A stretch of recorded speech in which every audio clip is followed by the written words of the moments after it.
नमस्कार, आप देख रहे हैं स्पेशल रिपोर्ट। मैं हूं आशीष तिवारी। हाल ही में अंतर्राष्ट्रीय मुद्रा कोष यानी आईएमएफ की एक रिपोर्ट ने भारत की अर्थव्यवस्था पर बढ़ते कर्ज को लेकर नई चिंताएं पैदा कर दी हैं। इस रिपोर्ट में बताया गया है कि चालू वित्त वर्ष की जुलाई सितंबर तिमाही में भारत का कुल कर्ज बढ़कर 2.47 ट्रिलियन डॉलर यानी 205 लाख करोड़ रुपए तक हो गया है। इसमें केंद्र सरकार पर 161 लाख करोड़ रुपए का कर्ज है, जबकि राज्य सरकारों पर 44 लाख करोड़ रुपए का कर्ज है। इस हिसाब से देखिए तो देश के प्रति व्यक्ति पर तकरीबन 1,40,000 रुपए का कर्ज चढ़ गया है। अंतर्राष्ट्रीय मुद्रा कोष ने एक तरीके से भारत को आगाह करते हुए इस आंकड़े को जारी किया है। आईएमएफ ने अपनी इस रिपोर्ट में भारत की सालाना रिपोर्ट में कहा है कि लॉन्ग टर्म रिस्क ज्यादा है, क्योंकि भारत के जलवायु परिवर्तन, शमन टारगेट्स तक पहुंचने और क्लाइमेट टेंशन और नेचुरल क्लैमिटीज के प्रति लचीलेपन में सुधार के लिए काफी निवेश की आवश्यकता है। अब आइए समझते हैं कि आखिर भारत पर पिछले कुछ सालों में कर्ज का बोझ कैसे बढ़ता गया और देश का आम नागरिक कैसे कर्ज में डूबता गया। इस रिपोर्ट में हम आपको समझाएंगे आखिर भारत पर इतना कर्ज क्यों है, पिछले कुछ सालों में भारत पर कर्ज कैसे बढ़ता गया। आइए सबसे पहले समझते हैं कि भारत पर इतना कर्ज क्यों है। सामान्य भाषा में समझें तो अगर आपकी आमदनी से अधिक आपका खर्च है तो आपको उन खर्चों को पूरा करने के लिए कर्ज लेना ही पड़ेगा। भारत की अर्थव्यवस्था के साथ भी कुछ ऐसा ही है। सरकार के खर्च अधिक हैं और आमदनी उतनी नहीं है। जाहिर है कि आपको कर्ज तो लेना ही पड़ेगा। यहां एक बात और समझिए, सरकारें राजस्व से मिलने वाली पूंजी पर निर्भर करती हैं। कोई भी सरकार जैसे ही कर्ज लेती है, इससे राजस्व घाटा बढ़ जाता है।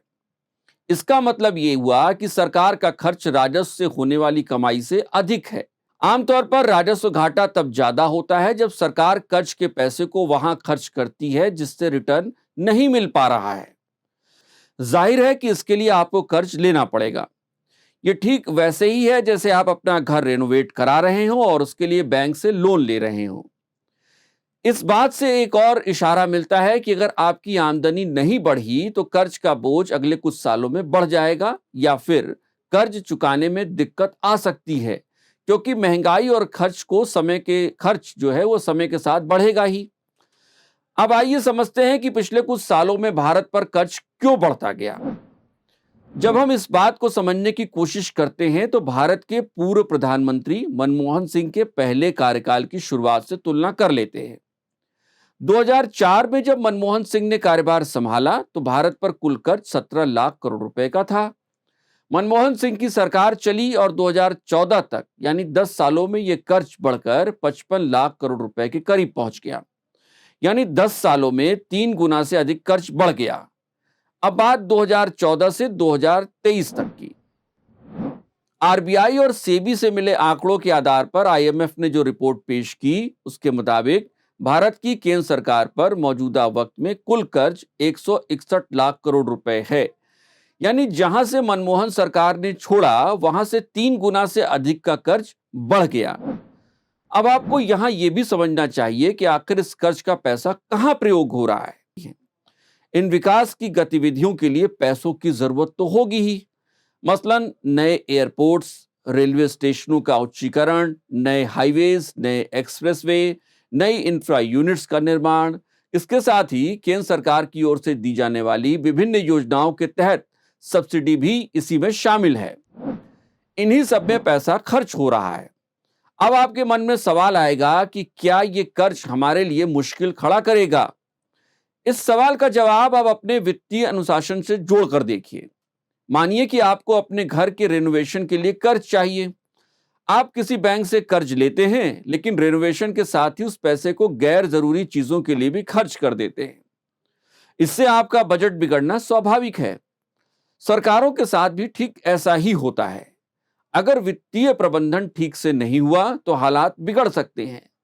मसलन अगर सरकार ने कर्ज लिए हुए पैसे को सही जगह प्रयोग नहीं किया तो उससे उसे रिटर्न तो मिलेगा नहीं, फिर उम्मीद के मुताबिक हो सकता है कि ना मिले। ऐसे में पैसा खर्च हो जाएगा, कर्ज बढ़ेगा, लेकिन रिटर्न नहीं मिलने से मुश्किलें बढ़ जाएंगी। एक सवाल और है कि क्या कर्ज और महंगाई का कोई कनेक्शन है। इस सवाल का जवाब भी वित्तीय अनुशासन से ही जुड़ा हुआ है।